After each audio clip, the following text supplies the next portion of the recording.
Vincennes avec un grand L. Une série de podcasts imaginés par la ville de Vincennes à l'occasion de la Journée internationale des droits des femmes. Épisode 13, Coralie. Intellectuelle, autrice, metteur en scène, documentariste, Coralie Miller explore avec brio tous les moyens d'expression.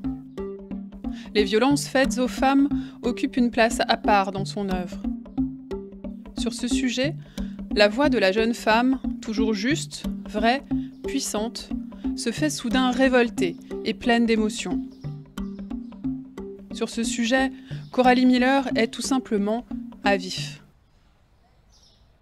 Je suis Coralie Miller, j'ai 39 ans, je suis autrice, metteuse en scène et documentariste. J'ai commencé en tant que journaliste et développeuse d'émissions de télévision. Assez rapidement, en définitive, j'ai quitté ce métier pour aller travailler dans le spectacle parce que c'était mon premier amour et mon amour de toujours, le spectacle vivant et le théâtre. Donc je suis rentrée dans une production chez Juste pour Rire, dans une société de production dans laquelle je suis restée quelques années. Et ensuite, j'ai à nouveau quitté mon travail pour écrire, parce qu'en définitive, au bout de quelques années, au sein de la production, je m'étais rendu compte que ce qui me plaisait avant tout, c'était pas de produire, mais de créer. J'écris un certain nombre de documentaires, j'en ai réalisé un et je suis en ce moment en train d'en co-réaliser un autre avec mon père étant Gérard Miller, avec qui je travaille depuis un certain nombre d'années déjà sur ces documentaires. Et donc là, nous signons pour la première fois une co-réalisation. Jusqu'à présent, j'étais sa co-autrice.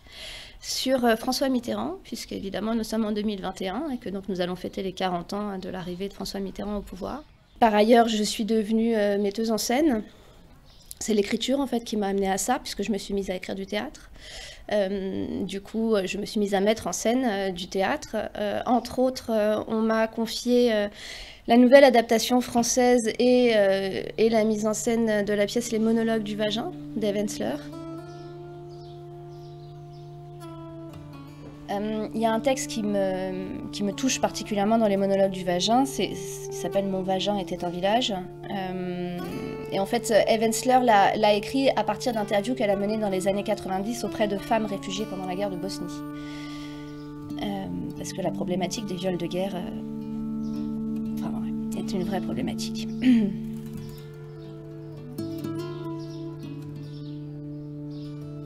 Mon vagin fredonnait toutes les chansons de jeunes filles, toutes les mélodies des cloches de berger, tous les airs sauvages d'automne, les chants de mon vagin et de son foyer. Plus depuis que les soldats y ont glissé le canon épais de leurs fusils. Si froid, un bâton d'acier qui me détruit le cœur. Je ne sais pas s'ils vont tirer ou s'ils vont l'enfoncer jusqu'à mon cerveau embouilli. 6 d'entre eux, monstres effrayants aux masques noirs, plongent en moi des bouteilles. Il y a aussi des matraques et le manche d'un balai. Mon vagin, mon village, ils l'ont envahi, massacré, brûlé, dévasté. Je n'y touche plus, je n'y vais plus. J'habite ailleurs à présent, mais je ne sais pas où.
J'ai été élevée dans une famille qui de fait était féministe, qui de fait m'a élevée dans un rapport d'égalité. J'ai grandi avec 2 frères et une sœur, on était 4 enfants et l'égalité était absolue et totale entre nous. J'ai subi suffisamment de pression scolaire de la part de mon père et de mes parents pour savoir qu'ils portaient autant d'espoir en moi qu'en mes frères. Donc j'ai pas eu besoin de me révolter et je me suis construite plutôt avec l'idée qu'en tant que femme, j'étais naturellement libre et indépendante. C'était pas une question en fait qui se posait. Ma première révolte féministe, je pense que c'est quand je suis devenue mère, en fait. Parce que tout d'un coup, il y a vraiment quelque chose qui a changé dans mon statut aux yeux des gens. Et ça m'a été assez, franchement, pénible, au départ, de m'adapter à ça. Je me rendais compte, déjà quand on est enceinte, vraiment du nombre d'injonctions, enfin c'est insupportable, de m'expliquer toujours ce que j'avais le droit de manger ou pas. Je ne parle pas de mon médecin, je n'écoutais que mon médecin. Donc je répondais systématiquement, taisez-vous, je n'écoute que mon médecin. Et systématiquement, les gens se sentaient le droit de m'expliquer comment je devais manger, comment je devais me comporter, ça m'exaspérait. Ce qui n'avait jamais été le cas avant, et ça venait d'amis, de proches, de gens qui étaient pleins je ne trouve pas le mot, plein de gentillesse en tout cas, et de bienveillance. Et ensuite, j'ai accouché, et là, je suis devenue la mère de famille. Et donc, au départ, ça a été très compliqué pour moi. Parce qu'en fait, par exemple, dans ma propre famille, que ce soit ma famille ou ma belle famille, c'était toujours à moi qu'on me parlait de mon fils. Toujours à moi qu'on parlait des questions logistiques liées à mon fils. Et vraiment, pour le coup, mon mari n'y était pour rien, parce que mon mari est un homme du 21e siècle. Enfin, mon compagnon, c'est un homme du 21e siècle, donc lui, il était un peu dépossédé de son rôle, en réalité. Et donc ça a été une révolte, mais c'était une révolte douce auprès de ma mère et de ma belle-mère, que j'aime profondément, mais à qui je me suis efforcée de dire que je n'étais pas que la mère de famille, et que surtout, mon compagnon était le père de cet enfant.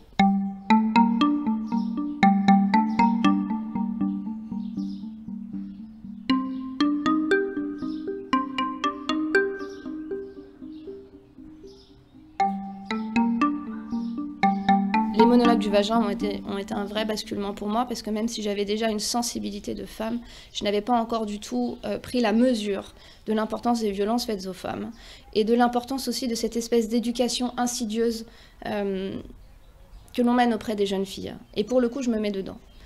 Et pourquoi? Tout simplement déjà parce que je me suis confrontée à la réalité de ces textes, évidemment. Parce que à chaque fois que j'ai monté cette pièce, et je l'ai montée avec beaucoup de femmes différentes, à chaque fois que j'ai monté cette pièce, ça a fait ressortir des violences personnelles chez ces femmes, des émotions extrêmement fortes, des récits.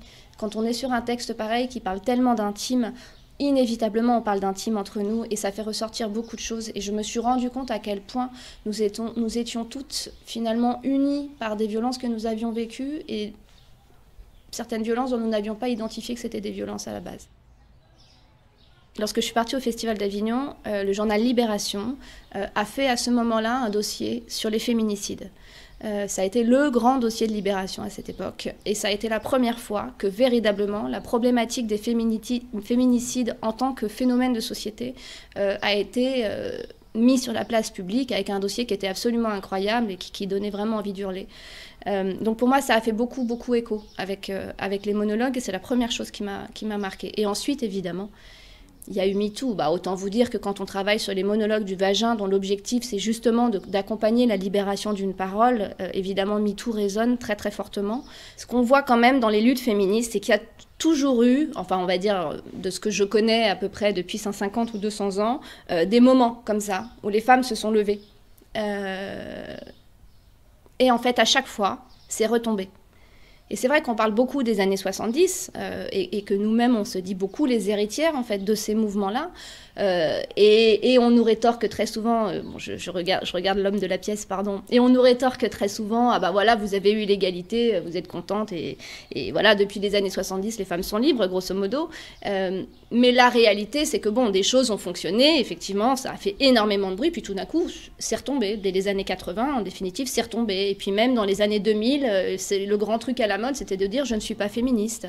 Il y a eu tout un mouvement comme ça. Et de considérer que les victoires étaient là et que c'était terminé. On pourra parler, mais en tout cas, ce mouvement-là, il pourrait tout à fait faire pchit à nouveau. Et puis on repartirait comme en 40, quoi. Donc c'est vraiment à nous de faire en sorte que ça continue. Je pense quand même que la différence qu'il peut y avoir, c'est la détermination absolue de toutes ces femmes.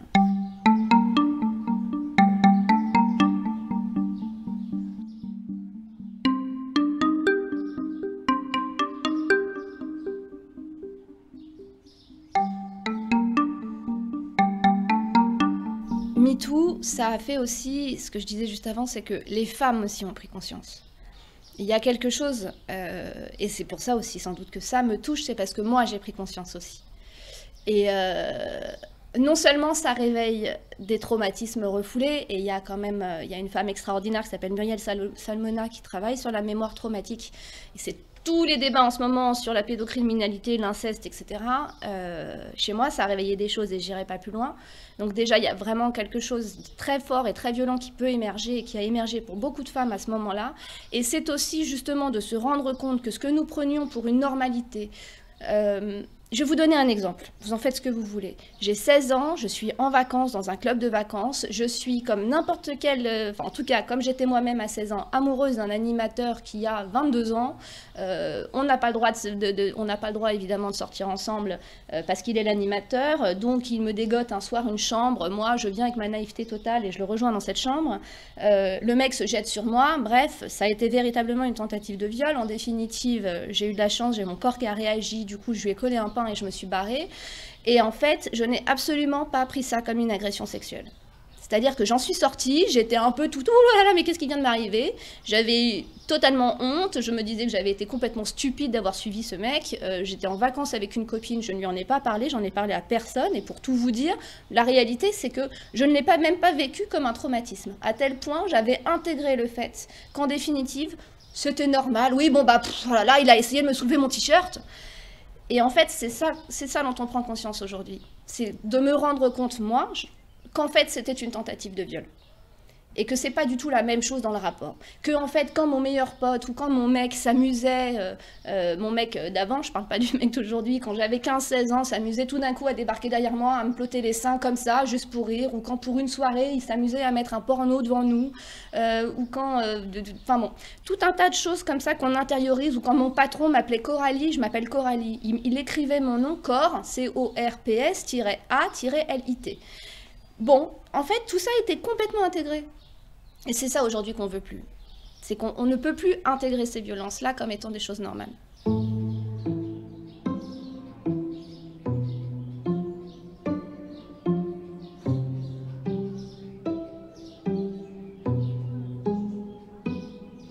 J'ai une petite fille de 5 ans. Donc je ne fais pas ça pour ma fille, je fais ça pour les filles. Mais c'est vrai que depuis que je suis mère de ma fille, il y a une peur terrible. Et donc, pardon. Et donc vraiment, j'ai besoin de m'assurer qu'elle est protégée. J'ai besoin de m'assurer que mon fils, qui a 10 ans, ne soit jamais un agresseur.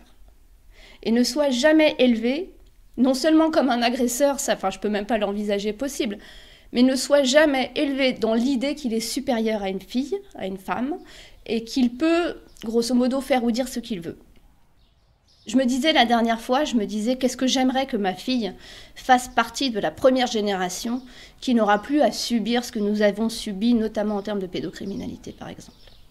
Il est temps vraiment que les petites filles de 5 ans aujourd'hui ne soient pas des petites filles qui se fassent violer dans les 10 ans à venir.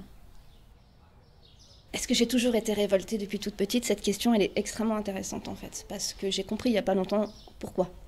Parce que oui, j'ai toujours été révoltée. Toujours, j'étais une grande gueule assez vite. Et j'ai jamais compris d'où venait cette révolte. En fait, j'ai jamais cherché d'où venait cette révolte, plutôt. Je suis plutôt fille d'une famille de révoltés. Mon père est un 68ard. Donc il y avait cette espèce d'ambiance dans ma famille. Donc pour moi, ça venait de là. Et puis j'ai compris il n'y a pas longtemps... J'ai compris il n'y a pas longtemps que ça venait pas de là et que j'avais une révolte qui n'arrivait pas à sortir.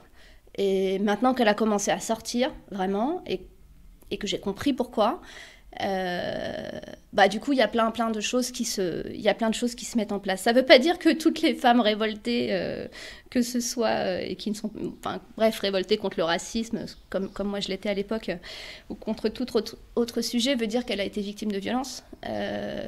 Mais par contre, je me suis rendu compte, et j'en ai parlé avec beaucoup d'autres femmes, je me suis rendu compte que quand même la quasi-totalité des femmes qui s'impliquent dans la lutte contre les violences faites aux femmes, en définitive, elles ont vécu quelque chose. Après, Ce dont on se rend compte aujourd'hui, c'est qu'on a toutes plus ou moins vécu quelque chose aussi. Donc voilà, je pense que ma révolte, avant même que je fasse de cette révolte une révolte féministe, je pense que ma révolte est venue avant tout de ce que j'ai subi et du fait que je ne pouvais pas me révolter contre ça. Et du coup, je me suis révoltée contre autre chose. Et maintenant, je me révolte contre ça. Et contre autre chose en même temps. La révolte, elle doit servir à quelque chose, elle doit servir à construire. Et là, maintenant, c'est ça que j'ai envie de faire, en fait. J'ai envie de passer à la deuxième étape. Et je ne suis pas la seule.